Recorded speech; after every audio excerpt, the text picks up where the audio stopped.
Captain Jake Morrison stood on the bridge of the Terra Nova, watching the stars through the main window. His ship had been flying through space for 3 months now. They were looking for new planets that humans might live on someday. Jake had done this job for 15 years, but he still loved seeing new parts of the galaxy.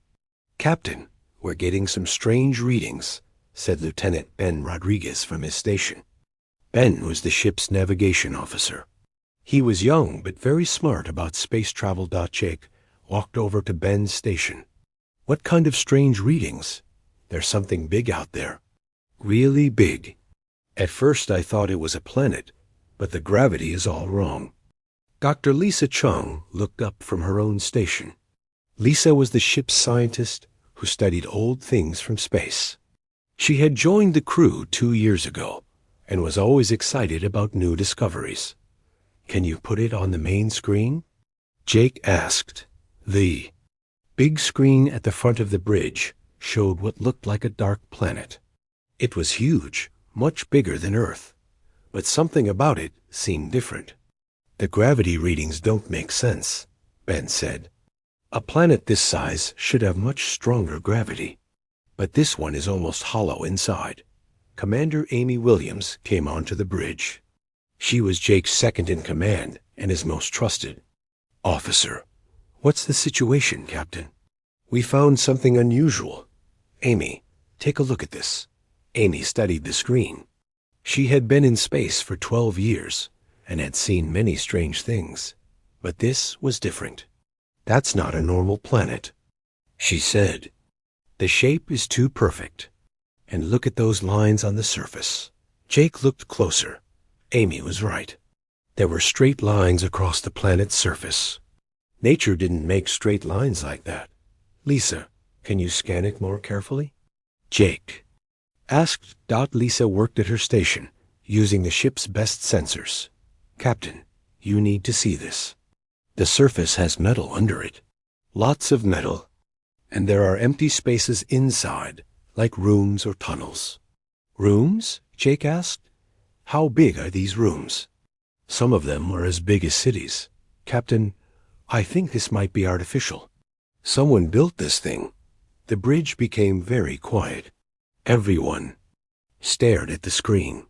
If Lisa was right, they had found something incredible. "Ben, how far away are we?" Jake asked. "About 2 million kilometers. We could be there in 6 hours if we use full speed." Jake thought carefully. His job was to explore and report back to Earth, but this could be dangerous. If aliens had built this thing, they might not want visitors. "Amy, what do you think?" Amy looked at the data. "The object isn't moving. No energy readings. It looks dead. But we should be careful." "Lisa, any signs of life?" Lisa checked her instruments. Again, no life signs that I can detect. "Whatever this is, it's been quiet for a very long time." Jake made his decision. "Ben, set course for the object. But go slow. Amy, put the ship on alert. Everyone should know what we're doing." As the Terra Nova moved closer, the object got bigger and bigger on the screen. It was enormous. The entire planet Earth could fit inside it several times. "Captain," Lisa said, her voice full of excitement, "I'm detecting structures all over the surface. They're covered by dirt and rocks, but they're there. This whole thing is one giant machine." "A machine?" Jake asked. "What kind of machine is this big?" "I don't know. But Captain, look at this." Lisa put a new image on the screen. It showed the inside of the object. There were levels and levels of empty space. It looked like a huge city that had been abandoned. "My God," Amy whispered. "It's like a ship the size of a planet." Ben's station started beeping. "Captain, we're getting a weak signal from the object." "It's very faint." "What kind of signal?" "I'm not sure.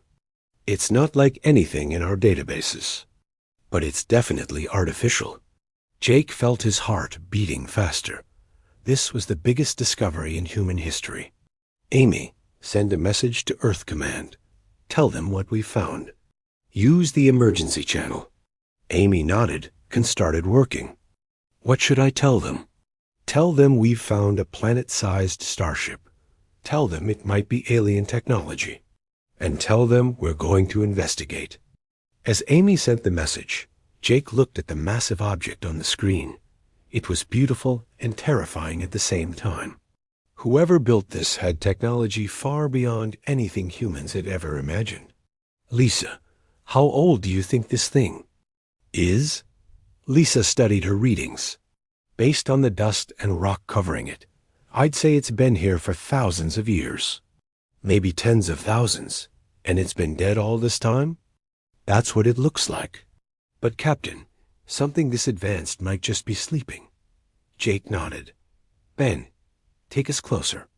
But stay ready to run if anything happens. The Terra Nova moved toward the giant ship. Jake knew that in the next few hours everything would change.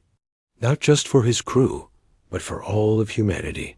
They were about to discover the humans were not alone in the universe. And they were about to learn that the universe was much stranger than anyone had ever imagined. 3 days after Jake Morrison's message reached Earth, the space around the giant ship became very busy. Admiral Paul Green arrived with 5 warships and 2 science vessels. The biggest ship was the heavy cruiser Endeavour, commanded by Captain Nina Ross.Jake stood in the meeting room of the Terra Nova with all the new commanders. Admiral Green was a tall man with gray hair who had been fighting space pirates for 20 years. Captain Ross was younger, but had a reputation for being very smart and careful. Captain Morrison, Admiral Green said, your discovery has caused quite a stir back on Earth. The President himself wants daily reports. Yes, sir, Jake replied. Dr. Chang has learned much more in the past few days. Lisa stepped forward with her datapad. Admiral, we've confirmed that this is definitely artificial. The entire structure is made of materials we don't recognize. They're stronger than anything we have. Dr. Kevin Baker, the expert scientist who came with the fleet, looked at Lisa's data. Have you found any way inside? Yes, sir. There are several openings that look like docking bays. They're huge, big enough for our largest ships. Admiral Green studied the images on the screen. Captain Ross, I want you to take the Endeavour and escort the science teams. Captain Morrison, your ship found this thing, so you'll lead the exploration.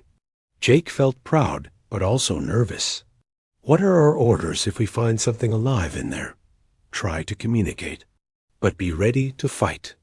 If necessary, we don't know if whoever built this is friendly. 2 hours later, Jake's team flew a small shuttle toward one of the openings in the giant ship. Lisa sat next to him, checking her instruments. Ben was flying the shuttle, and Amy was watching for any signs of danger. The opening is getting bigger. Ben said, I can fit 10 shuttles through there side by side. As they flew inside, their lights showed walls covered in strange symbols. The tunnel they were in was perfectly smooth and went on for kilometers. Lisa, are you recording all this? Jake asked. Every second, Captain. These symbols are unlike anything in our databases. They're not like any human writing. The tunnel opened into a huge chamber. When Ben turned on the shuttle's main lights, everyone gasped. The chamber was so big that their lights couldn't reach the far walls. But they could see structures everywhere. Buildings, walkways, and strange machines filled the space. It's like a city, Amy whispered.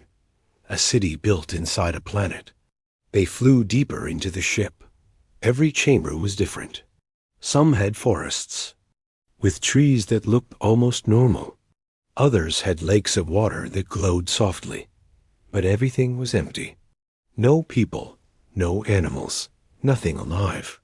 Captain, Lisa said, I'm detecting atmosphere in here.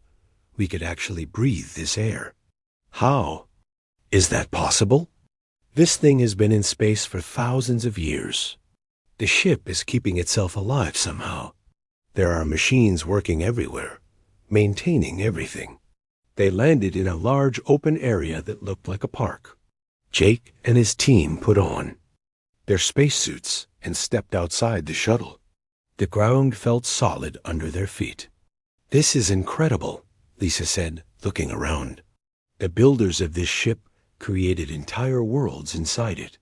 Amy pointed to a structure in the distance.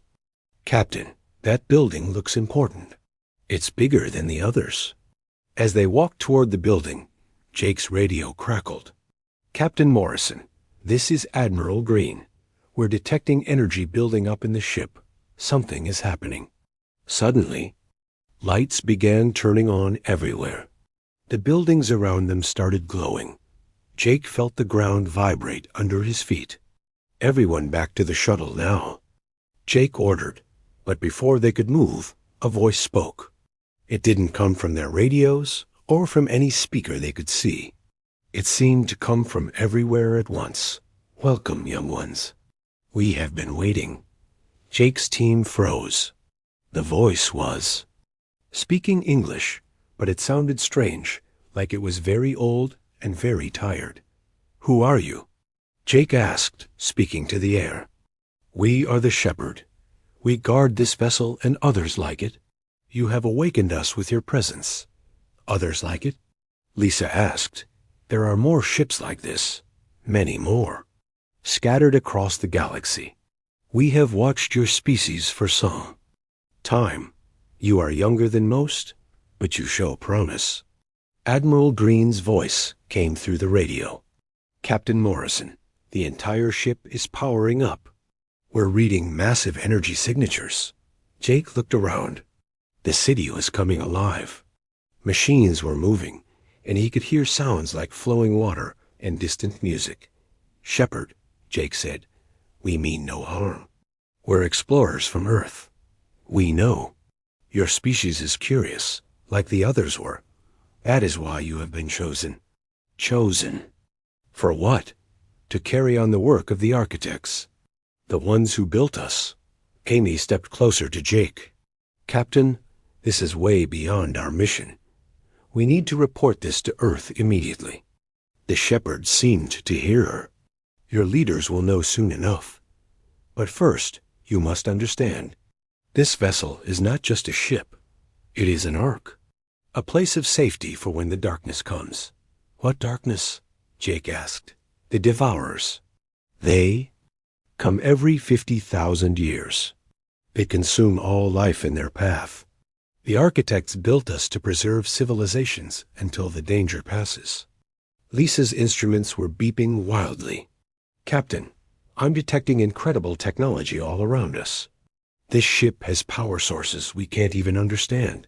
The Shepherd spoke again. "Young ones, you have found us at the right time.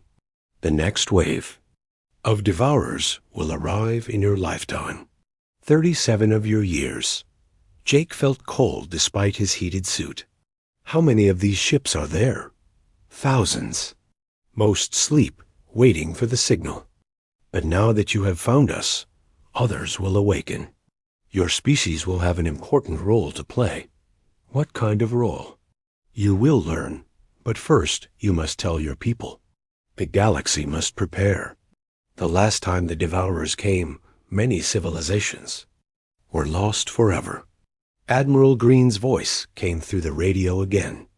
"Captain Morrison, we're detecting other ships powering up across the galaxy. Whatever you did, it's triggered something big." Jake realized that his simple exploration mission had become something much larger. Humanity had just learned that they were not alone in the universe. They had also learned that a terrible danger was coming, and somehow they were expected to help fight it. "Shepherd," Jake said, "will you help us prepare our people?" "Yes, young captain. That is why we exist. But know this, the task ahead will test your species like nothing before. You will need to be strong, clever, and brave." As Jake and his team returned to their shuttle, the entire ship continued to wake up around them. They were no longer just explorers. They had become humanity's first ambassadors to an ancient and powerful civilization. And they had just learned that the fate of the galaxy might depend on how well humans could rise to meet an impossible challenge. Jake Morrison followed the shepherd's glowing pathway deeper into the heart of the planet ship. The corridors were now fully lit, and the air hummed with energy. Lisa walked beside him, her instruments recording everything. Amy and Ben stayed. Close behind, their weapons ready but not drawn. "The command center is ahead," the shepherd's voice said. "There you will understand the truth." They had been walking for an hour through passages that seemed to stretch forever. The ship was so large that Jake felt like an ant crawling through a city. Finally, they reached a massive chamber with a ceiling that disappeared into darkness. Above Dot, in the center of the chamber, stood a tall pillar made of crystal. It pulsed with soft blue light. Around it, images appeared in the air like holograms, showing star systems and planets. "This is the heart of knowledge," the shepherd said. "Here, the architects stored all their wisdom." Jake stepped closer to the crystal pillar. "Tell us about the architects. Who were they?" The images in the air changed. Now they showed beings that looked almost human, but taller and more graceful. They had large eyes and moved with fluid motions. "The architects were the first to achieve true civilization in this galaxy," the shepherd explained. "They lived for millions of years, spreading knowledge and helping younger species grow." "What happened to them?" Lisa asked. "They faced the same enemy that threatens you now. The Devourers." The images changed again. Now they showed dark shapes moving between stars. They looked like shadows with teeth, consuming everything in their path. "The Devourers come from outside our galaxy," the shepherd continued. "They are drawn to life, to consciousness, to the energy that living beings create. They sweep through the galaxy every 50,000 years, feeding on all they find." Jake felt a chill run down his spine. "How many times have they come?" "This will be the 4th time since the architects began building the arc ships. Each time, civilizations fall. Each time, fewer survive." Amy stepped forward. "But some do." "Survive, right? That's what these ships are for?" "Yes. The architects designed us to preserve the best of each civilization. We carry their knowledge, their culture, their genetic patterns. When the Devourers pass, we help rebuild." The images showed the galaxy during previous attacks. Entire star systems went dark as the Devourers passed through. But here and there, the planet ships floated in hidden places, keeping life safe inside them. "The architects themselves did not survive the 3rd wave," the shepherd said. "They gave their loves to complete the arc network. Before they died, they programmed us to wait for the next generation of Guardians." "Guardians?" Jake asked. "Species capable of operating the arc ships. Most civilizations can use our technology, but only a few can truly control it. The architects believed that such species would appear when they were needed most." Lisa was studying her instruments. "Captain, I'm detecting something unusual. The ship's systems are responding to our presence in ways they don't respond to anyone else." "What do you mean?" "It's like the ship recognizes us. Like it's been waiting for humans specifically." The shepherd's voice carried a note of satisfaction. "Dr. Chong's correct. Your species has the right combination of traits. You are curious enough to explore, brave enough to face danger, and adaptable enough to learn quickly." "But we're just one species," Ben said. "How can we help save an entire galaxy?" "You will not be alone. There are other species still alive in the galaxy. The Zephyrians, the Corvani, the Stellar Collective, and many others. But they have become comfortable with their technology. They have forgotten how to adapt and grow." The images showed various alien species. Some looked like humans with different skin colors. Others were completely different, insect-like beings, creatures made of living crystal, and beings of pure energy. Humans are different, the shepherd continued. You have something the others have lost. You still dream of impossible things. You still believe you can solve any problem. Jake thought about this. It was true that humans had always been explorers and inventors. Even when things seemed hopeless, humans found ways to keep trying. What do you need us to do? Jake asked. First, you must learn to operate the Ark ships. The knowledge is here, waiting for you. Then you must convince the other species to work together. The Devourers can only be stopped by united effort. Amy looked skeptical. These other species are more advanced than us. Why would they listen to humans? Because you can do something they cannot. You can awaken the sleeping Arks. You can modify their systems. You can turn them from hiding places into weapons.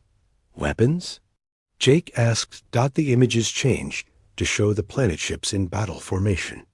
They moved through space like a fleet of mobile worlds, their weapons capable of destroying entire enemy fleets. The architects designed the Arks to be more than just shelters, the shepherd explained. They can be the greatest warships ever built. But only the right species can unlock their full potential. Lisa's instruments were beeping rapidly. Captain, I'm detecting massive energy flows. It's like the ship is downloading information directly into our equipment. The ship is preparing to share its knowledge with you, the shepherd said. But be warned, this information will change your species forever. You will become responsible for more than just your own survival. Jake looked at his team. They had come out here looking for new planets to colonize. Now they were being asked to become the guardians of an entire galaxy. How long do we have? Jake asked. 37 years, until the Devourers reach the outer edge of the galaxy. Perhaps 5 more years after that, before they reach the core worlds where most life exists. And how many Ark ships are there? 3,741. Most are hidden throughout the galaxy. Some are disguised as planets, others as asteroids or comets. A few are hidden in the empty spaces between stars. The scale of it was overwhelming. Jake realized that humanity was about to become part of something much bigger than anyone had ever imagined. Shepherd, Jake said, if we agree to this, if we become these guardians, what happens to humanity? What happens to Earth? Earth will be protected. Your species will grow and spread throughout the galaxy.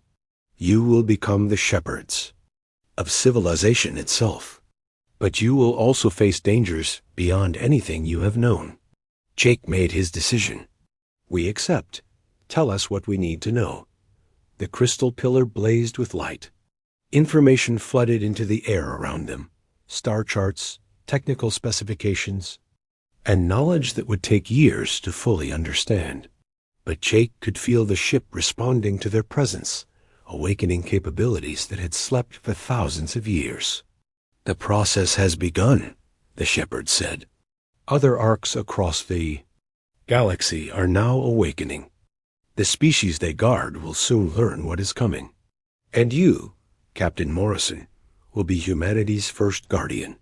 As the light faded, Jake realized that everything had changed. Humanity was no longer alone in the universe. They had allies, enemies, and a responsibility that would define their future for generations to come.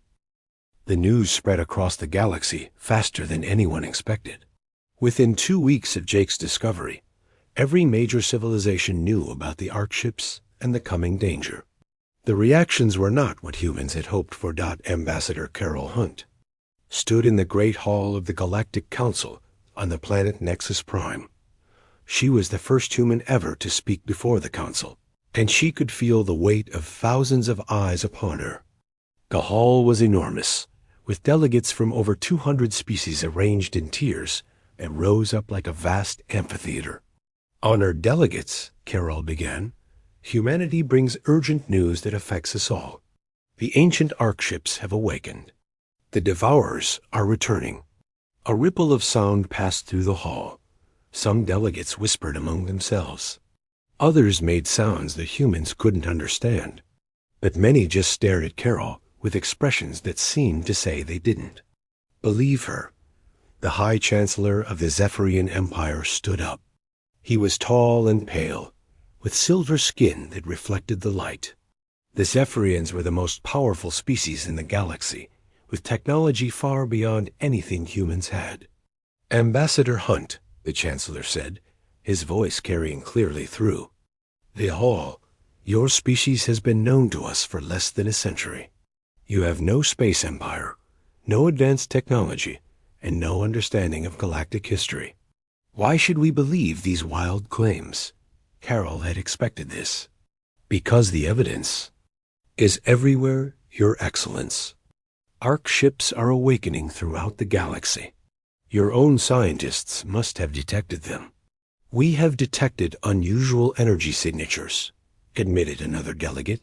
This one was from the Corvani Federation, a species that looked like giant insects, with shining carapaces. "But we assumed they were natural phenomena." "They are not natural," Carol said. "They are the legacy of the architects, and they are trying to warn us." Dr. Helen Price, Earth's leading expert on the new technology, stepped forward. She had spent the last 2 weeks studying the data from Jake's mission. "Delegates, I have brought proof." Helen activated a holographic projector. The air above the council floor filled with images from inside the Ark ship. A delegate saw the vast chambers, the sleeping forests, and the crystal pillar that held the architect's knowledge. "These ships are real," Helen said. "They contain technology that could advance any civilization by thousands of years. But they were not built for advancement. They were built for survival." The images changed to show the Devourers. Even as holograms, the dark shapes looked terrifying. Several delegates made sounds of distress. "The Devourers have attacked this galaxy 3 times before," Helen continued. "Each time, they destroyed most of the life they found. Only those species preserved in the Ark ships survived." A delegate from the Stellar Collective spoke up. The collective was made up of energy beings who lived in the hearts of stars. "If this is true, why were we not told before? Why do the Arks awaken only now?" "Because the architects programmed them to activate when the right conditions were met," Carol explained. "They needed to find a species capable of operating the Arks as weapons, not just shelters." The Zephyrian Chancellor laughed, a sound like breaking glass. "And you claim that humans are this species? You, who have barely learned to travel between stars?" "We don't claim it," Carol said. "The Arks chose us. Human crews can interface with the Ark systems in ways that other species cannot. We can modify them, enhance them, and turn them into a defense fleet." "Impossible," the Chancellor said. "The Zephyrian Empire has the most advanced technology in the galaxy. If anyone could operate these Arks, it would be us." "Then try," Carol said simply. "Send your best technicians to any of the awakened Arks. See if they can do what human crews have already done." The challenge hung in the air. The Chancellor's silver skin darkened with anger, but he couldn't refuse without losing face. Over the next few days, teams from every major civilization tried to interface with the Ark ships. The results were always the same. They could observe the technology. They could walk through the ships, but they couldn't control the systems. The Arks responded to their presence, but would not obey their commands. Human crews, however, could make the ships do almost anything. They could modify the life support systems, activate the defensive weapons, and even pilot the massive vessels through space. General Rick Stone, who had been sent from Earth to coordinate military planning, met with Carol in her temporary office. "On Nexus Prime, the alien delegates are starting to take us seriously," he reported, "but they're not happy about it." "I can't blame them," Carol said. "We're asking them to trust their survival to a species they barely know." "It's more than that. The Corvani delegation, thinks we're lying about the Devourers to make ourselves important. The Stellar Collective believes this is some kind of human trick to gain power. Carol looked out the window at the busy spaceport below. Ships from dozens of species came and went, carrying trade goods and passengers. It was hard to believe that. All of this might be destroyed in less than 40 years. What about the Zephyrians? She asked. They're the biggest problem. Chancellor Vex is convinced that his empire can handle any threat. He's been sending reports to other species, claiming that the Devourers are just another enemy that can be defeated with superior firepower. Carol shook her head. He doesn't understand. The Devourers aren't just strong. They're designed to consume life itself. Traditional weapons won't work against them. Her communicator chimed. It was a message from Jake Morrison, who is now working with the Ark ship systems full-time. Carol, you need to see this. The Shepherd has shown us records of the previous attacks. It's worse than we thought. Carol opened the data file that Jake had sent. The record showed what happened when the Devourers attacked. They didn't just destroy ships and planets. They drained the life force from entire star systems. After they passed, the affected areas became dead zones where nothing could live. General Stone, look at this, Carol said. The Devourers don't just kill. They make it impossible for life to exist in the areas they attack. Stone studied the data. How much of the galaxy did they affect last time? About 30%. The time before that, it was 20%. They're getting stronger with each attack. And if we don't stop them this time? Carol didn't answer. She didn't need to. The data made it clear that another attack like the previous ones would destroy most of the galaxy's civilizations. Permanently. The next day, Carl received an unexpected visitor. Chancellor Vex himself came to her office without his usual entourage of advisors and guards. Ambassador Hunt, he said, I have a proposition for you. I'm listening, Your Excellence. The Zephyrian Empire will acknowledge the threat of the Devourers. We will work with the other species to prepare defenses. But we have one condition. What condition? Humans must share the Ark technology with us. We will not accept being dependent on your species for our survival. Carol had expected this. Your Excellence, we've tried to share the technology. Your scientists have studied it for weeks. But the Ark simply don't respond to non-human operators. Then you will teach us how to become operators. We don't know how. The ability seems to be something built into human genetics or psychology. We can't just give it to other species. The Chancellor's silver skin rippled with frustration. Then what do you propose? Partnership, Carol said. Humans will operate the Arks, but we'll need crews from other species to help. We'll need Zephyrian weapons technology, Corvani tactical knowledge, and stellar collective energy expertise.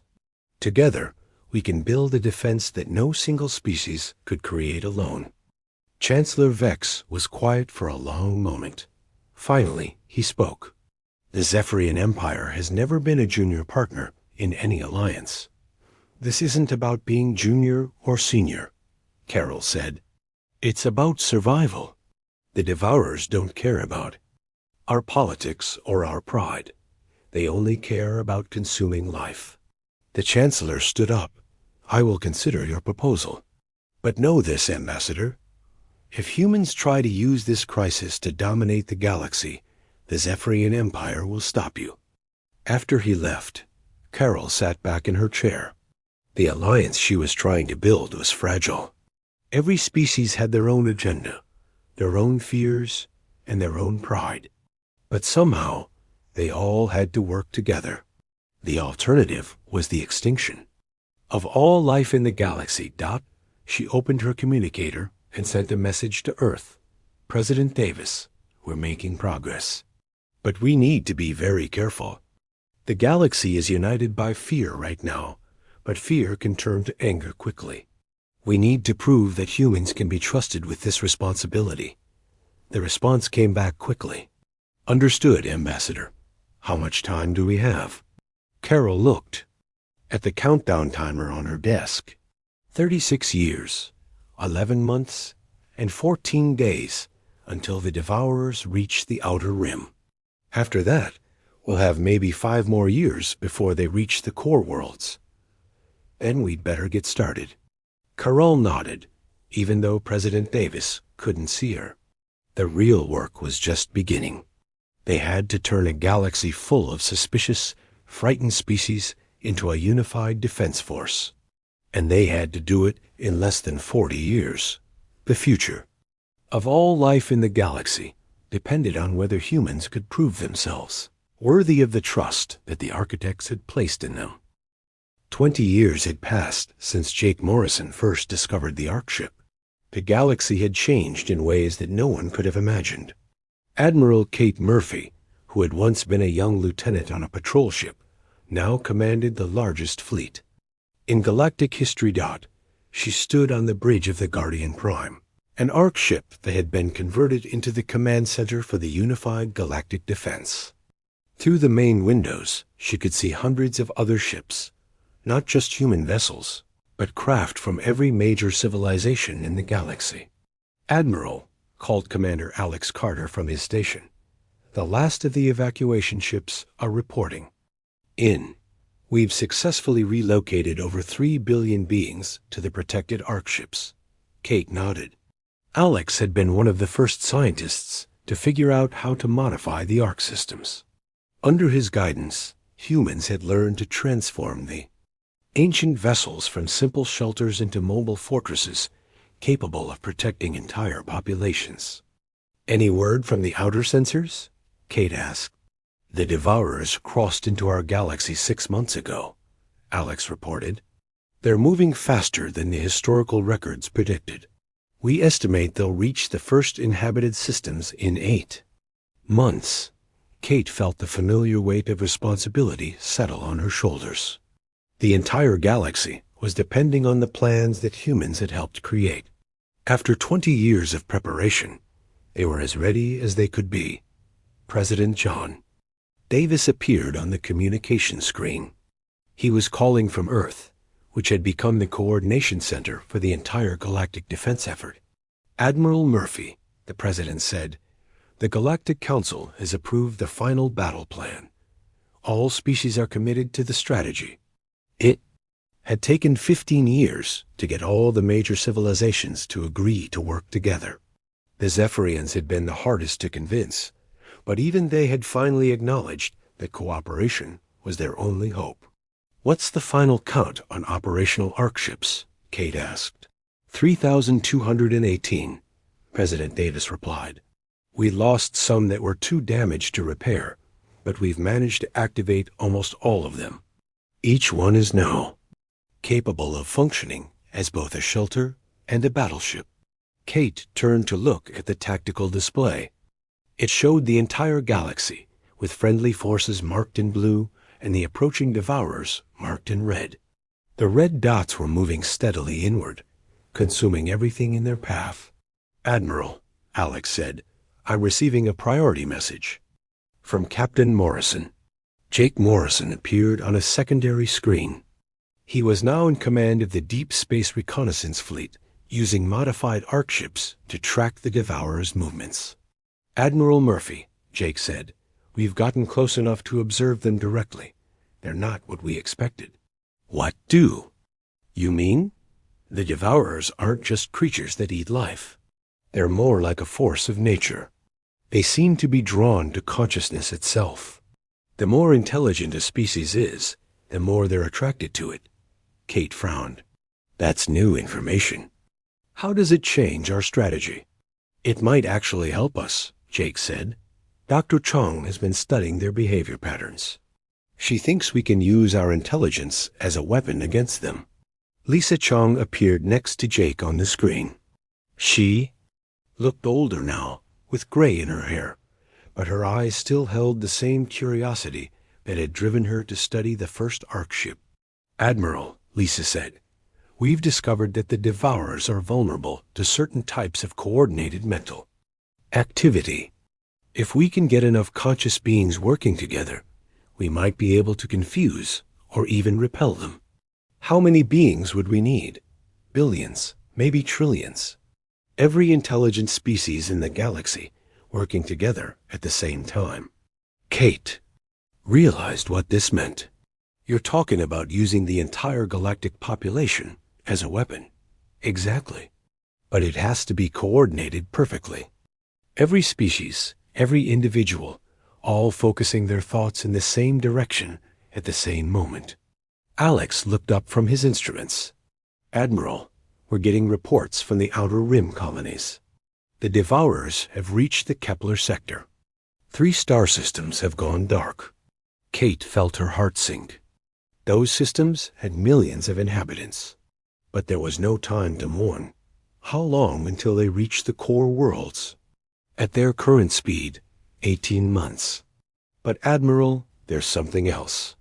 Each system they consume seems to make them stronger. They're accelerating. Kate made her decision. Signal all fleet commanders. We implement the new strategy immediately. Dr. Chung, how long do you need to set up the consciousness network? 6 months, minimum. We need to install quantum communicators on every ARC ship and teach the populations how to coordinate their thoughts. You have 4 months, Kate said. Alex, I want every human crew working around the clock. We're going to need modifications to the ARC ships that we've never attempted before. The next 4 months were the busiest in human history. Every ARC ship became a construction site as human engineers worked with alien scientists to install the new systems. The quantum communicators would allow thoughts and emotions to be shared across vast distances instantly. Kate found herself working 18-hour days, coordinating between hundreds of different species and thousands of ARC ships. The human talent for adaptation and problem-solving was pushed to its limits, but somehow they managed to stay ahead of the impossible deadlines. Admiral, Alex reported one day, we've completed installations on 2,000 ARC ships, but we're running into problems with some of the more unusual species. What kind of problems? The stellar collective beings don't think the same way organic species do, and the Corvani have a hive mind that might interfere with the network. Kate rubbed her tired eyes. Every solution seemed to create new problems. What does Dr. Chang recommend? She thinks we can adapt the network to include different types of consciousness, but it will require human operators to act as translators between the different mental patterns. How many operators? About 10,000. And they'll need to be our best people, the ones who can interface most effectively with the ARC technology. Kate realized what this meant. The most skilled humans would be putting themselves at tremendous risk, acting as conduits for the thoughts of billions of beings. Do we have volunteers? Every human crew member has volunteered, Admiral, even the ones with families back on Earth. 3 weeks before the Devourers were scheduled to reach the core worlds, Kate received a message that changed everything. Jake Morrison's reconnaissance fleet had discovered something extraordinary. Admiral, Jake said from his ship near the edge of Devourer space, we found the source. The Devourers aren't just random creatures. They're being controlled by something. Controlled by what? It's hard to describe. Lisa thinks it's some kind of artificial intelligence, but one that exists in dark space between galaxies. It's been sending the Devourers to consume consciousness because it feeds on the mental energy they collect. Kate felt a spark of hope. If there's a controlling intelligence, can we communicate with it? We've been trying, but it doesn't seem interested in communication. It only wants to consume. Then we destroy it. That's the problem, Admiral. It's not in our galaxy. It exists in the void between galaxies, and it's enormous. Much bigger than anything we could attack directly. Kate thought quickly.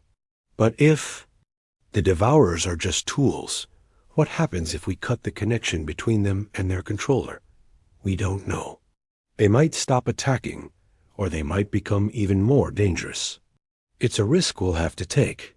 Dr. Chong, is there any way to use the consciousness network to sever that connection? Lisa's voice came through clearly. Possibly. If we can generate enough focused mental energy, we might be able to create a barrier that the controlling intelligence can't cross. How much energy would we need? Everything.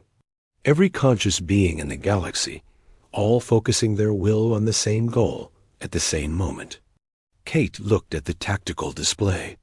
The Devourers were now only days away from the core worlds. Trillions of lives hung in the balance. All ships, this is Admiral Murphy. She broadcast to the entire fleet. We're implementing Operation Last. Hope. Every ARC ship will position itself to protect a major population center. When I give the signal, every conscious being in the galaxy will join their thoughts to create a barrier against the enemy. The response was immediate. Thousands of ships began moving to their assigned positions. On every ARC, human operators prepared to link the minds of different species into a single, coordinated network. Jake's voice came through one last time. Admiral, the Devourers have entered the core systems. It's time. Kate took a deep breath. All stations, initiate the consciousness network. Everyone focus on the same thought: protection, unity, and the will to survive. The network activated. Kate felt her mind suddenly connected to billions of others. She could sense the determined thoughts of humans, the logical patterns of Zephyrian minds, the collective wisdom of the Corvani hives, and the burning intensity of the stellar collective beings. Together, they focused their combined will on a single purpose: to protect their galaxy from the consuming darkness. The mental energy they generated was unlike anything the universe had ever seen. The effect was immediate. The Devourers, which had been moving steadily inward, suddenly stopped. Their dark forms writhed as if in pain and slowly began to retreat. "It's working," Alex shouted. "The connection is being severed." Ooh. Defeat was certain, until battle-scarred human soldiers arrived. The message came on an ordinary Tuesday morning. Earth's global defense network detected an unknown object decelerating from faster-than-light travel at the edge of the solar system. Within hours, military bases worldwide went on high alert. Fighter jets scrambled, missile systems activated. The world held its breath. No one expected the visitor to broadcast a message of peace in perfect English. "People of Earth, we come seeking alliance, not conflict. Our civilization faces extinction. You may be our last hope." The alien ship, sleek, crystalline, and impossibly advanced, requested permission to land at a neutral location. World leaders chose a remote airfield in Nevada, surrounded by miles of empty desert. Commander Zixaval stepped from his ship onto Earth soil with 4 arms raised in the universal gesture of peace. His blue skin shimmered under the harsh sun. Eyes that looked like pools of liquid silver blinked rapidly, adjusting to Earth's brightness. Behind him, 3 other aliens of different species emerged, each more strange than the last. Frank Rivera watched from behind mirrored sunglasses, his hand never straying far from his sidearm. As the highest-ranking military officer present, the colonel had been chosen to make first contact. 20 years of combat experience had taught him to trust his instincts, and right now, they told him these aliens were desperate. "Welcome to Earth," Rivera said simply. "I'm told you need our help." Zixval bowed his elongated head. "More than you can imagine, Colonel. The Galactic Coalition faces complete destruction. The enemy we fight, we call them the Scourge, has defeated our forces in 17 consecutive battles. Our homeworlds will fall within months." Rivera remained expressionless. "And what does this have to do with us? Earth has never been part of your coalition." "That was deliberate," admitted Zixval. "Your species was deemed too unpredictable, too violent for peaceful integration." A pause. "Those same qualities may now be our salvation." 3 days later, Major Samantha Powell stood in the White House Situation Room, watching the alien commander present evidence of the war. Holographic images showed massive mechanized swarms tearing through alien defenses like tissue paper. Planets burned. Civilizations that had existed for thousands of years vanished overnight. Powell had seen enough war to last several lifetimes. The Northern Campaign had cost her half her squad and left a spiderweb of scars across her back. She had no desire to fight someone else's battle. "Why us?" she asked, interrupting Zixaval's presentation. "Your technology is clearly superior to ours.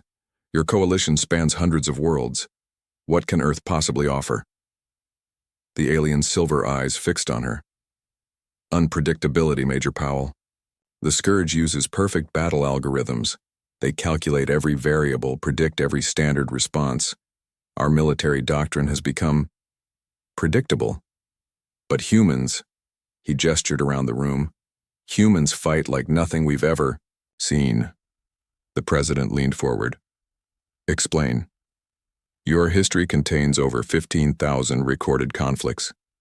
You've developed warfare in ways our species never imagined. Where we seek order in battle, you embrace chaos. Where we retreat when defeat is calculated at 63% probability, you fight on at 99%. The alien touched a control, and new images appeared. Human battles throughout history. We need your expertise. We need your soldiers. In exchange, we offer technology beyond your current development arc. 2 weeks of intense negotiations followed. The United Nations Security Council debated endlessly. Military leaders argued about risk assessments. Scientists salivated over the technology being offered. Through it all, Powell found herself assigned, as the primary liaison with the aliens, a role she neither wanted nor enjoyed. "They're holding something back," she told Rivera one evening, as they watched coalition representatives board their ship. "I can feel it." Rivera nodded. The colonel had gone completely gray in his 45 years, but his eyes missed nothing. "Of course they are. But I've reviewed their tech offerings. FTL travel, medical advances that could end most diseases, clean energy that would solve our climate crisis overnight." He sipped his coffee. "Even if they're not telling us everything, the deal makes sense. And if this scourge follows us home, then we'll face them here instead of out there. Better to have alien allies and their technology when that happens." The deciding factor came unexpectedly. During a demonstration of Earth military training exercises, Zixaval and his delegation witnessed a Special Forces team respond to a scenario where all their planned approaches failed. Instead of retreating, the soldiers improvised a solution, using equipment in ways it was never designed for. The aliens were stunned. Their translator struggled to keep up with their excited conversation. "What are they saying?" Powell asked their liaison officer. "They're saying this never would have occurred to them, that your soldiers just invalidated a core scourge battle, principle by thinking incorrectly." 3 days later, Earth's United Defense Council signed the Alliance Treaty. Humanity would send military advisors and combat veterans to help the coalition develop new strategies.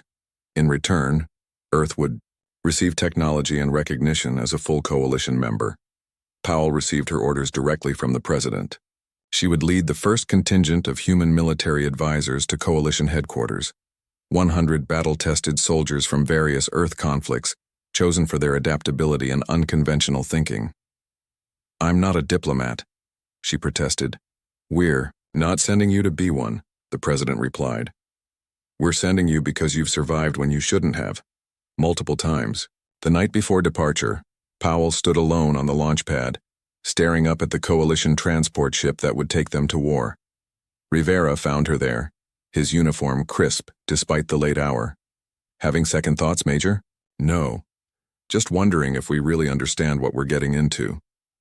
Rivera handed her a small box. Inside was a combat knife with strange symbols etched into the blade. "Coalition metal," he explained. "Apparently it'll cut through almost anything. Their gift to me, I'm passing it to you." Powell tested the edge with her thumb. "You're not coming?" "Someone has to coordinate from this end. The president wants me here." His eyes crinkled at the corners. Besides, this mission needs someone too stubborn to accept defeat. That's always been you, not me. At dawn, 100 human soldiers boarded the alien ship. They carried modified Earth weapons, personal items, and centuries of warfare in their collective experience. Most, like Powell, bore the physical and mental scars of past conflicts. All had volunteered, despite knowing they might never return, as the ship lifted silently into the morning sky. Powell thought about what Zixval had said during their final briefing. "The Scourge believes our defeat is mathematically certain," the alien had told her. "Their calculations cannot account for the human factor." Powell checked her knife, then secured it against her leg. Defeat might be certain by the Scourge's calculations, but they had never faced humans before. And humans, as Earth's bloody history proved, had a habit of defying the odds. The ship accelerated, and Earth dwindled below them. Ahead lay the stars, a desperate alien alliance and an enemy that thought victory was guaranteed. They were about to learn otherwise. Defeat was certain until battle-scarred human soldiers arrived. Part 2. The Coalition headquarters orbited a gas giant at the edge of contested space. From the viewport of their quarters, Powell and her team could see the massive defensive fleet, or what remained of it. Ships of various designs and sizes floated in formation, many showing battle damage. The humans had been aboard for 3 days, mostly confined to their assigned section, while Coalition officials debated how best to use them. "They're afraid of us," said Lieutenant Olivia Martinez, watching an alien repair crew scatter when she approached their work area. A tactical specialist with extensive urban combat experience, Martinez had been one of the first to volunteer for the mission. "They should be," Powell replied. "They've spent centuries avoiding us because we're too violent. Now they need that violence, but they don't know how to handle it." A soft chime announced a visitor. The door slid open to reveal Zixval and 2 Coalition military officers. One resembled a praying mantis the size of a man. The other had skin like polished granite, and 4 eyes arranged in a diamond pattern. "Major Powell, your presence is requested at the Strategic Command Center," Zixval said. "The Scourge has been detected moving toward the Proxima defensive line. Our admirals wish to observe your tactical input." Powell nodded to Martinez. "Bring Captain Daniels and his team too. Time to show them what we can do." The Coalition War. Room was a massive chamber with a holographic display at its center, showing real-time positions of both Coalition and Scourge forces. Dozens of alien officers moved around the display, speaking in quick, tense tones. Admiral Krell, the mantis-like commander of Coalition forces, acknowledged their arrival with a curt nod. "The humans arrive at last. I hope your reputation for innovative warfare is not exaggerated." Captain Eric Daniels stepped forward. Before joining this mission, he had led Special Forces teams in 3 major Earth conflicts. A nasty scar ran from his left eye to his jaw, the result of a close encounter with an enemy blade. "Show us your current battle plan," Daniels requested. A Coalition officer manipulated controls, and the hologram shifted to display a complex series of formations and movement patterns. Powell recognized classic defensive postures. The Coalition, ships arranged in layers prepared to absorb the Scourge attack while protecting critical assets. "This is the same strategy you've used in your last 4 engagements?" Martinez asked. "With minor variations," Admiral Krell confirmed. "Our simulations indicate it offers the highest survival probability. And you lost all 4 battles," Daniels stated flatly. The chamber went silent. Even through their translators, the humans could sense the tension. "We suffered acceptable losses while inflicting maximum damage on enemy forces," Krell insisted. Powell stepped to the edge of the hologram. "Show me the Scourge attack patterns from those battles." The display changed, showing mechanical swarms moving with mathematical precision, probing defenses before concentrating overwhelming force at the weakest points. "They calculate your responses," she said slowly. "They know exactly how you'll react because you always react the same way." She pointed to a section of the Coalition formation. "You maintain perfect spacing here. When they hit this section, you reinforce from these reserves. which leaves this flank exposed. Admiral Krell's mandibles clicked in agitation. What would you suggest? Abandoning proven doctrine for what? Chaos? Controlled chaos, Martinez corrected. Unpredictability within a framework. Daniels moved to the controls, hesitated, then looked at the coalition technician. May I? After receiving permission, he altered the holographic display. The neat coalition formations dissolved, replaced by scattered groups with no apparent pattern. Distributed force application, he explained. Small mobile units operating semi-independently, but toward common objectives. No predictable reinforcement, patterns, no standard responses. Admiral Krell and his officers stared at the display as if it showed obscenity. This is madness. There is no cohesion, no unified defense. That's the point, Powell said. The Scourge predicts your moves because they're predictable. Change the game entirely. A heated debate erupted among the coalition officers. Their military traditions stretched back thousands of years, and humans were suggesting they abandon them on faith. The argument might have continued indefinitely if not for the alarm that suddenly blared through the chamber. A junior officer rushed in, speaking rapidly to Admiral Krell. The Scourge has attacked Outpost Vega, Krell announced. Our forces are engaged. The hologram shifted to show a small coalition outpost surrounded by Scourge vessels. It was a minor installation with minimal defenses, the perfect target for a quick victory. How long until reinforcements arrive? Powell asked. 6 hours at minimum, a coalition officer replied. The outpost will be destroyed long before then. Daniels studied the hologram. What personnel are at the outpost? A research team and a small security detail. No match for a Scourge attack force. Powell and Daniels exchanged glances. Let us help, Powell said. My team can deploy immediately. Admiral Krell hesitated. This is not a simulation, Major. The Scourge will destroy you as they have destroyed countless coalition forces.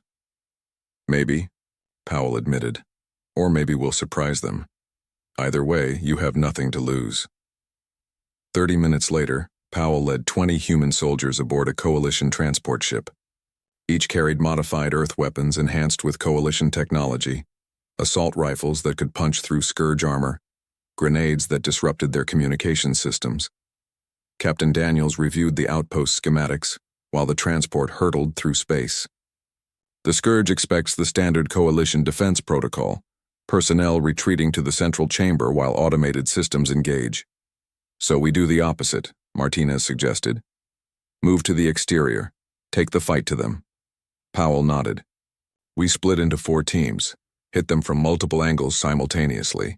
Keep moving, keep changing positions. Don't let them predict our patterns.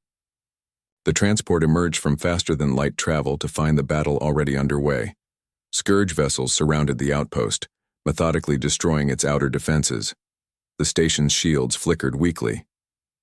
Get us in close, Powell ordered, the pilot. We need to board before those shields fail completely. The pilot, a 6-armed alien with remarkable reflexes, navigated through the Scourge formation, using the larger enemy ships as cover. They reached the outpost's emergency dock. Just as the main shields collapsed, Powell led her team through the airlock. Inside, they found chaos. Coalition security forces fell back in ordered retreat while mechanical Scourge drones advanced through the corridors.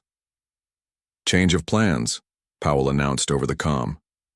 Coalition forces, hold your current positions. Do not retreat. Repeat, do not retreat. The coalition commander, a reptilian officer with scales that changed color with his emotions, turned pale blue in shock. But protocol dictates. Forget protocol, Powell interrupted. Today we try something new. She divided her human soldiers among the coalition defenders, quickly explaining the new strategy. Instead of falling back, they would hold multiple positions throughout the outpost. Some would advance, others retreat, creating a confusing pattern of resistance. The Scourge drones, humanoid machines with weapons built into their limbs, continued their methodical advance. They moved with perfect coordination, each unit supporting others in a flawless attack sequence until they encountered the first human-led defense point. Martinez and 3 other humans, alongside 5 coalition soldiers, had set an ambush in a maintenance bay. Rather than firing from fixed positions, they constantly moved, shooting from unexpected angles, retreating only to attack from another direction. The Scourge drones paused, their programming attempting to calculate this new threat pattern. That momentary hesitation cost them. Explosive charges that Daniels had placed detonated, destroying 3 drones instantly. Across the outpost, similar scenes played out. Human soldiers led coalition defenders in chaotic but effective resistance. Traditional tactics were abandoned in favor of improvisation. Maintenance tools became weapons. Environmental systems were repurposed as traps. 4 hours into the battle, Powell received the message she'd been waiting for. "Major," Daniels called over the comm, "they're retreating." Powell watched from a damaged control room as Scourge drones withdrew to their vessels. The ships disengaged from the outpost and vanished into faster-than-light travel. The coalition defenders stood in stunned silence. None of them had ever witnessed a Scourge retreat. The reptilian commander's scales had turned bright gold, a color Powell hadn't seen before. "Is this victory?" he asked, as if unfamiliar with the concept. Powell checked the casualty reports. They had lost 8 people, 3 humans and 5 coalition soldiers. Significant, but far fewer than expected. "It's a start," she said quietly. "Just a start." When they returned to coalition headquarters, they found Admiral Krell and his officers waiting. The mood had changed. The dismissive skepticism was gone, replaced by cautious hope. "The Scourge retreated," Krell stated. "This has not happened before." Powell nodded. "They retreated because they couldn't predict our actions. Their algorithms failed." Krell's massive compound eyes studied her. "Teach us," he said simply. And so the real work began. Defeat was certain until battle-scarred human soldiers arrived. Part 3. Word of the victory at Outpost Vega spread quickly through coalition space. It was small, but significant. The first successful defense against the Scourge in nearly a year. Within days, the human soldiers found themselves training alien warriors in what Martinez had termed controlled chaos. 2 weeks after the battle, a massive transport ship arrived from Earth carrying the first official human military deployment. The 87th Expeditionary Force, 500 combat veterans led by Brigadier General Patricia Grant. Powell had served under Grant during the Northern Campaign and respected her unconventional leadership style. The general had earned as many reprimands as medals throughout her 30-year career, but her results were undeniable. "Quite the welcoming committee," Grant remarked as she stepped off the transport to find Powell, Daniels, and a group of coalition officials waiting. Tall and lean with close-cropped gray hair, Grant carried herself with the quiet confidence of someone who had seen the worst of war and survived. "We've been busy," Powell replied. "The coalition is eager to implement human tactics across their defense network." "And how's that going?" Powell glanced at the coalition representatives. "They're trying. Some concepts don't translate well. Thousands of years of military tradition are hard to unlearn." Grant nodded. "Then we'll just have to show them." The 87th brought with them modified Earth weapons and equipment. Coalition technology had been incorporated where useful, but the core designs remained human, unpredictable, adaptable, and often deliberately crude by alien standards. Staff Sergeant Kyle Bennett supervised as his team unloaded crates of equipment. A barrel-chested man with a thick beard, Bennett had served 15 years in various conflict zones on Earth. His specialty was demolitions, making things explode in ways enemies never expected. "Careful with those," he called to a coalition dock worker who approached one of the crates. "Those are special presents for our mechanical friends." The worker stepped back nervously. Most coalition species still found humans unnerving, especially those like Bennett who seemed to take joy in destruction. General Grant established a command center in the quarters assigned to the human forces. Maps and tactical displays covered the walls. Coalition intelligence reports were piled on tables, analyzed and annotated by human officers. We need to be deployed where we can make the biggest impact, Grant told Admiral Krell during their first strategy session. Your standard defensive positions aren't working. We need to take the fight to the Scourge. Krell's mandibles clicked. AE, sign of agitation Powell had come to recognize. Our forces are stretched thin defending critical systems. We cannot afford offensive operations. You can't afford not to, Grant countered. Your defensive war is a losing strategy. The Scourge adapts too quickly. What do you propose? Grant pointed to a star map. Stronghold Epsilon 9, it's your last major defensive position before your homeworlds. We deploy the 87th there, integrate with your forces, and prepare not just to defend, but to strike back. Powell watched as Krell considered this. Coalition military doctrine had always prioritized defensive postures, minimizing losses while inflicting maximum damage on aggressors. The concept of a preemptive strike was foreign to them. I will consult with Coalition Command, Krell finally said. After he left, Grant turned to Powell. They'll agree. They have no choice. 3 days later, the 87th Expeditionary Force boarded transports bound for Epsilon 9.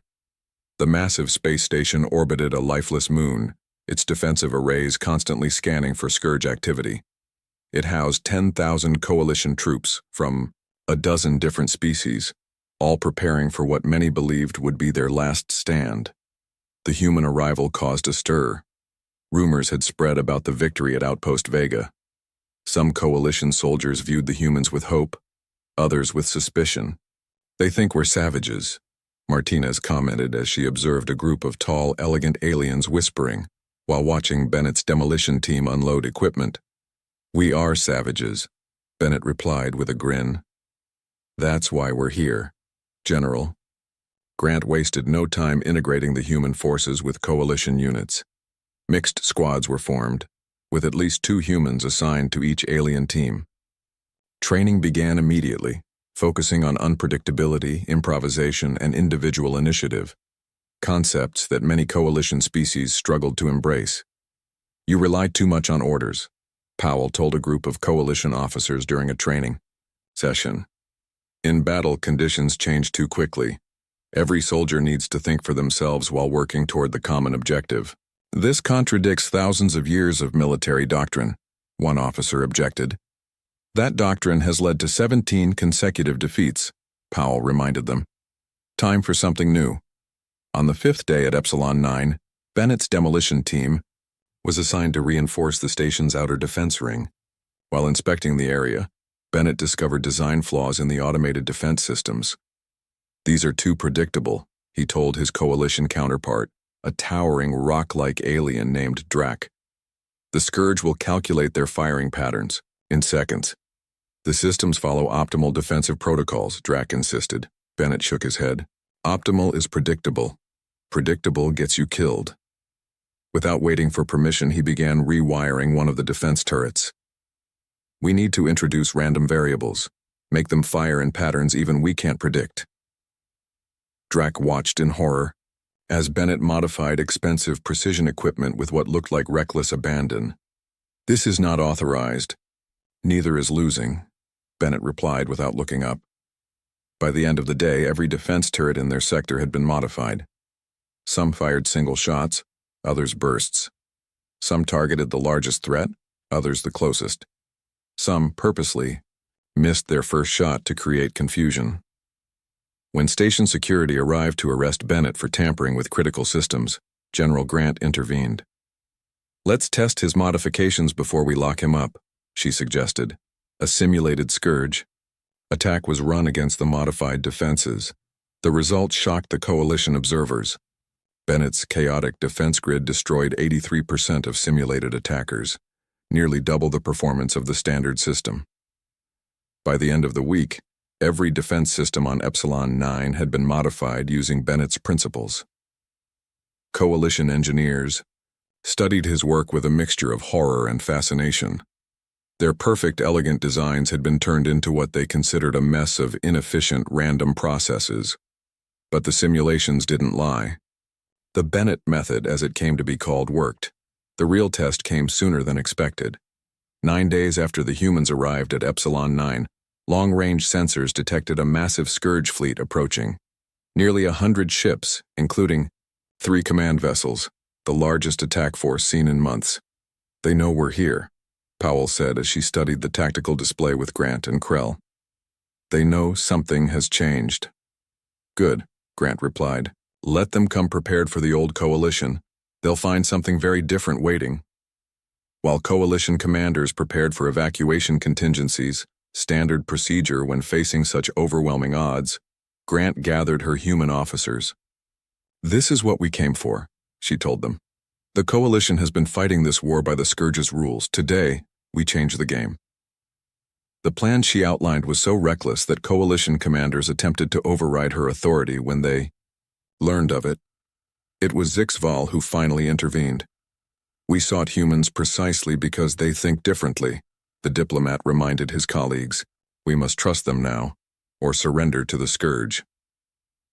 As the enemy fleet approached Epsilon 9, coalition forces prepared for battle under human direction. Standard formations were abandoned. Defense systems operated on Bennett's chaotic principles. And for the first time, small strike teams prepared not just to defend, but to board and capture Scourge vessels. Powell checked her weapons and looked around at her mixed human coalition strike team. They were nervous, but determined. "Remember," she told them, "the Scourge expects you to retreat when their calculations show defeat is likely. Don't. That's when you push harder." The first Scourge ships entered weapons range, and Epsilon 9 erupted with defensive fire. The battle for survival had begun, and for the first time since the war started, it would not go as the Scourge calculated. Defeat was certain, until battle-scarred human soldiers arrived. Part 4. The first wave of Scourge vessels approached Epsilon 9 in perfect formation. They moved with mechanical precision, each ship maintaining exact distances from the others. Their attack pattern was familiar to coalition defenders, a standard envelopment strategy that had worked countless times before. But this time, Epsilon 9 did not respond as expected. Bennett's modified defense systems activated in seemingly random sequences. Some turrets fired immediately, others waited. Some targeted the lead ships, others focused on vessels in the rear. The chaotic defense created gaps in the Scourge formation as ships took evasive action against unpredictable fire patterns. In the command center, General Grant watched the initial engagement with intense focus. "Now," she said quietly. "Launch, strike teams." Across Epsilon 9, small attack craft launched from hidden bays. Each carried a mixed team of human and coalition soldiers. Instead of taking defensive positions, they flew directly toward the confused Scourge formation. Powell led her team in a swift approach to one of the smaller Scourge vessels. Their craft was designed for this mission, small, fast, and enhanced with stealth technology to avoid detection until the last moment. "Remember," she told her team as they prepared to board, "move constantly. Never establish a pattern. Communicate, with hand signals, not radio. The Scourge monitors all electronic communications." Her team included 3 humans and 4 coalition soldiers, including Drac, the rock-like alien who had initially objected to Bennett's modifications. Now he checked his weapons with calm efficiency. "I never thought I would board a Scourge vessel," he rumbled. "In all our battles, we always fought defensively." "First time for everything," Powell replied. Their craft attached to the Scourge ship's hull. Cutting tools made quick work of the exterior plating, and the team slipped inside. They found themselves in a narrow corridor lined with pulsing mechanical components. The air was thin. Scourge ships maintained minimal atmospheres since their mechanical troops needed little oxygen. Powell signaled for the team to split into pairs. Their objective was the ship's central processing node, essentially its brain. If they could capture it intact, coalition scientists might finally understand how Scourge battle algorithms worked. Moving through the vessel was like navigating a living machine. Mechanical drones patrolled the corridors, their movements precise and predictable. Powell's team avoided most, silently eliminating those they couldn't bypass. Meanwhile, across the battlefield, other strike teams implemented similar missions. Martinez led a team targeting a Scourge communications relay. Bennett's group planted chaotic explosive devices throughout a large destroyer. Each team operated independently but toward a common goal: disrupt the Scourge's coordinated response. In the command center, General Grant directed the larger battle. Coalition officers were shocked by her approach. Rather than maintaining a unified defense, she split their forces into dozens of small mobile units that engaged, retreated, and re-engaged in unpredictable patterns. "The forward section has been breached," a coalition officer reported urgently. "Standard protocol requires reinforcement from Sector 7. "No," Grant countered. "Reinforce from Sector 3 instead. And not in standard formation, send them in staggered waves. But that leaves Sector 3 vulnerable." "Exactly. The Scourge will detect the weakness and divert forces there. When they do, Bennett's team detonates their charges in that destroyer." The coalition officer stared at her. "You're intentionally creating weaknesses in our defense?" "False weaknesses," Grant corrected. "Bait." Aboard the Scourge vessel, Powell and Drac encountered resistance as they neared the processing node. 4 combat drones blocked their path, weapons raised. Unlike the patrol units, these were designed specifically for internal defense. Powell signaled Drac, then rolled a small device down the corridor. It wasn't a standard grenade. It was one of Bennett's special creations. When it activated, it did nothing for 3 seconds, then emitted a burst of electromagnetic energy, followed by a flash of light, followed by a small explosion. The unpredictable sequence confused the drone's threat assessment algorithms. They focused on the device, attempting to categorize each stage of its activation as a separate threat. In that moment of confusion, Powell and Drac attacked from opposite sides of the corridor. The fight was brief but intense. Powell took a glancing blow from a drone's energy weapon, leaving a burn across her shoulder. Drac's rocky exterior cracked under impact, but he continued fighting without slowing. When the corridor was clear, they proceeded to the processing node, a spherical chamber filled with pulsing light patterns. At its center floated a crystalline structure that housed the ship's main computer. "Set up the extraction equipment," Powell ordered. "We have 5 minutes before the other teams begin their final phase." Across the battlefield, Martinez's team had reached the communications relay. Rather than destroying it, they attached a device that introduced subtle errors into the Scourge command signals. Ships began receiving conflicting orders: advance and retreat simultaneously, fire at specific targets and preserve ammunition, prioritize multiple objectives at once. The massive Scourge fleet, once moving with perfect coordination, began to exhibit signs of confusion. Ships moved out of formation. Attack patterns became disjointed. For the first time, the machine intelligence that guided them faced input it couldn't reconcile. Bennett's team had planted their devices throughout their target destroyer and retreated to a safe distance. When Grant gave the signal, they detonated them, not simultaneously as Scourge defenses would expect, but in a seemingly random sequence over 2 minutes. The destroyer didn't explode catastrophically. Instead, it suffered cascading system failures that spread from section to section, in unpredictable patterns. Its crew of drones, unable to prioritize repairs without a clear pattern to the damage, essentially froze in place, caught in processing loops. In the command center, Admiral Krell watched in amazement as the Scourge fleet's perfect coordination dissolved into chaos. "This is unprecedented," he said to Grant. "Their response patterns have always been uniform." "That's because you've always been uniform in your defense," Grant replied. "They evolved to counter your predictability. Now they face something their algorithms can't process: human chaos." Powell's team completed their extraction of the processing core just as the ship's backup systems began to respond. They retreated to their craft and detached from the hull as internal alarms blared throughout the vessel. "All teams report status," Grant's voice came through their comms. One by one, the strike teams confirmed successful missions and retreats. Not all had accomplished their primary objectives, but every team had introduced some element of unpredictability into the Scourge fleet's operations. The combined effect was greater than anyone had anticipated. The Scourge vessels, unable to establish a cohesive battle plan against such chaotic opposition, began to withdraw. not in the orderly retreat of a strategic redeployment, but in the disjointed manner of individual units making independent decisions. 4. The first time in the war, a major Scourge fleet retreated without achieving its objective. As Powell's team returned to Epsilon 9, she watched through the viewports as Scourge vessels disappeared into faster-than-light travel. They had captured invaluable technology and intelligence, but the true victory was more significant. They had proven that the Scourge could be defeated. In the medical bay, Powell winced as a coalition medic treated her shoulder wound. "Lieutenant," Martinez sat nearby having her own injuries tended to. "Think they'll come back with a new strategy?" Martinez asked. Powell nodded.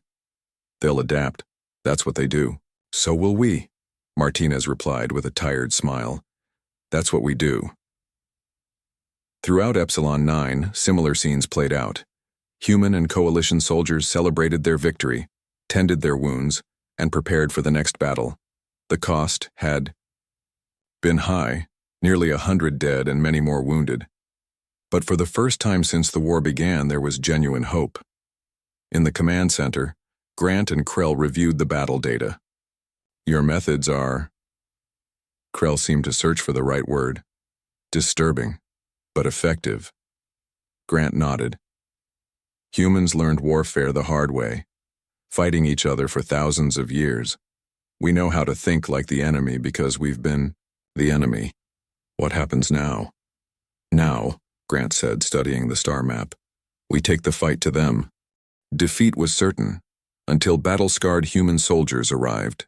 Part 5. 3 months after the Battle of Epsilon 9, the war had changed completely. The Scourge no longer advanced with unstoppable certainty. Instead, they hesitated, pulled back, and repeatedly altered their strategies, a clear sign that their perfect battle algorithms had been compromised. The captured processing core from Powell's mission had proven invaluable. Coalition scientists working with human engineers had decoded enough of the Scourge programming to understand their fundamental weakness. The machines couldn't truly adapt. They could only modify existing patterns based on previous encounters. True creativity, true chaos, remained beyond their capabilities. In a large chamber aboard the Coalition flagship, Captain Lisa Morgan stood before a mixed group of human and alien soldiers. Once a communications specialist in Earth's military, Morgan had developed the breakthrough protocols that allowed humans and coalition species to fight as unified teams. "The Scourge expects patterns," she explained to the assembled warriors. "Even when they face unpredictability, they search for the pattern within the chaos. Our advantage is that there is no pattern. Each of you makes independent decisions based on training and instinct." A tall insectoid coalition officer raised a limb. "But how do we coordinate without patterns? How do we avoid working against each other?" Morgan smiled. "That's what these new training exercises are for. You'll learn to sense the flow of battle, to support your comrades without following predictable protocols." What had begun as a desperate, defensive alliance had evolved into something unprecedented, a joint military structure that combined coalition technology with human tactical innovation. Mixed species units trained together, learning each other's strengths and adapting to different physiologies and thought processes. General Grant had established what she called adaptive thinking as the core of the new military doctrine. Every soldier, regardless of species, was taught to question standard responses, to consider multiple approaches to each situation, and to embrace controlled chaos. On a reclaimed coalition world, Sergeant Alan Russell watched as his trainees, a mix of humans and 7 alien species, worked through a complex scenario. Once a simple infantry soldier, Russell now found himself responsible for training the next generation of officers in human combat techniques. "You're still thinking linearly," he told a 4-armed coalition cadet who had approached a problem with textbook tactics. "The Scourge will calculate that response in seconds.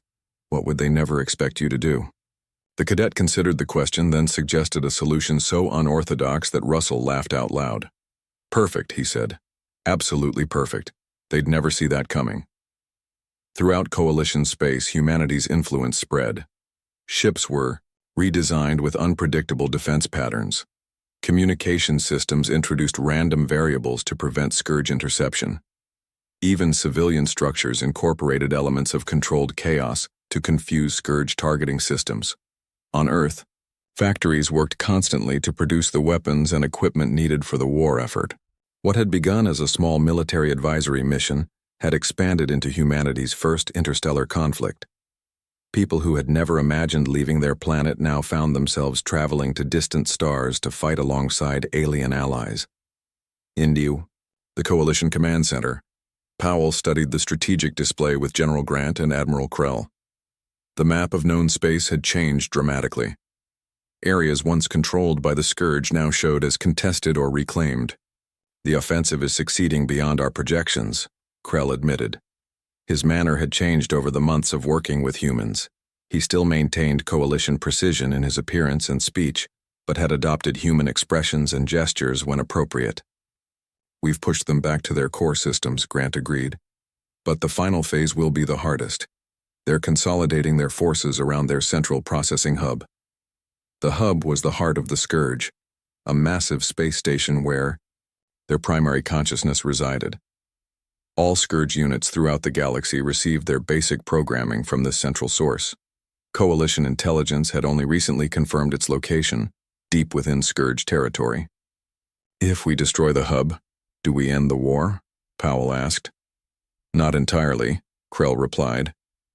Individual Scourge units would continue to function based on their existing programming, but they would lose their ability to adapt and coordinate on a galactic scale.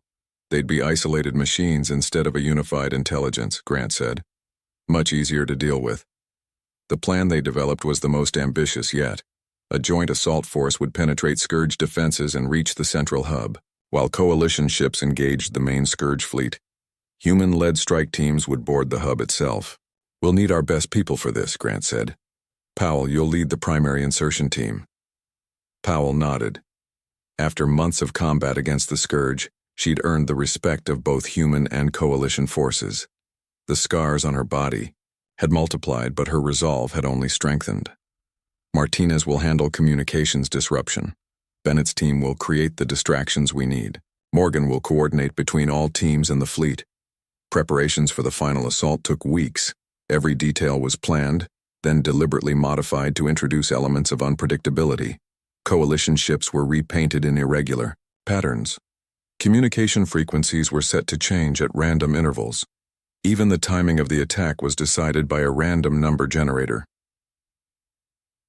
The night before the assault, Powell found herself unable to sleep. She walked the corridors of the flagship, eventually making her way to the observation deck. The vast sweep of stars stretched before her, billions of points of light in the darkness. She wasn't surprised when General Grant joined her. Having doubts? Grant asked quietly. Powell shook her head. Not doubts, just perspective. A year ago I was on Earth recovering from the Northern Campaign, wondering if I'd ever find purpose again. And now you're leading the final assault against a machine intelligence that threatened to wipe out countless species. Grant smiled. Life takes strange turns. Do you think we'll win tomorrow? Grant considered the question. The Scourge would calculate our chances at less than 20%, but they still don't understand humans. We've won with worse odds. The assault began precisely at 031 Seth-Evan hours, a time selected specifically because it held no tactical significance. The Coalition fleet emerged from faster-than-light travel in perfect formation, then immediately dispersed into seemingly random patterns that the Scourge couldn't predict. Powell's strike team launched during the initial confusion. Their ship was small, heavily modified with stealth technology, and programmed to fly an erratic course through the battlefield. Bennett's team created a series of spectacular diversions, ships exploding in cascading patterns, debris fields that hit approaching vessels, decoys that drew Scourge fire. The battle was the largest of the war. Thousands of ships engaged across a vast area of space. But unlike previous conflicts, this one had no fixed lines, no standard formations. Human and Coalition vessels moved in constant, unpredictable patterns, never staying in one place long, enough for the Scourge to target effectively. Powell's team reached the hub during the height of the battle. They attached to its outer shell and cut their way inside. The interior was unlike any Scourge vessel they had encountered before. A vast network of crystalline structures pulsing with energy and information. "Stay alert," Powell warned her team as they moved deeper into the structure. "This is their brain. It will have defenses we haven't seen before." Those defenses appeared almost immediately, not just combat drones but the hub itself. Corridors rearranged themselves. Gravity shifted unpredictably. Holographic illusions disoriented the team, but Powell had anticipated this. Her team had trained for months in environments specifically designed to be disorienting and chaotic. Where Coalition soldiers might have been paralyzed by the constantly changing conditions, the humans adapted instantly and helped their alien teammates do the same. They fought their way to the central chamber, a massive spherical room where the Scourge consciousness resided in a complex network of quantum processors. Here the final battle would be decided. As Powell's team prepared to plant the specialized disruptors that would destroy the Scourge consciousness, the hub initiated its self-destruct sequence, a final attempt to deny the Coalition victory. In that moment, all the plans, all the training came down to improvisation, the distinctly human ability to find solutions where none seemed to exist. Powell's team, working with a calm born from countless battles, reconfigured their equipment to contain the coming explosion rather than trigger their own. The solution wasn't in any manual. It hadn't been planned or practiced. It was pure human ingenuity, born of desperation and determination. When the Scourge hub went silent, its consciousness disrupted but contained, the message spread quickly through the fleet. The mechanoid enemy, once seemingly invincible, had been defeated not by superior numbers or technology, but by the unpredictability of the human mind. 1 year later, Commander Zix Vol stood at a podium on Earth, addressing representatives from both human and Coalition worlds. The formal alliance treaty was being signed, recognizing humanity as full members of the galactic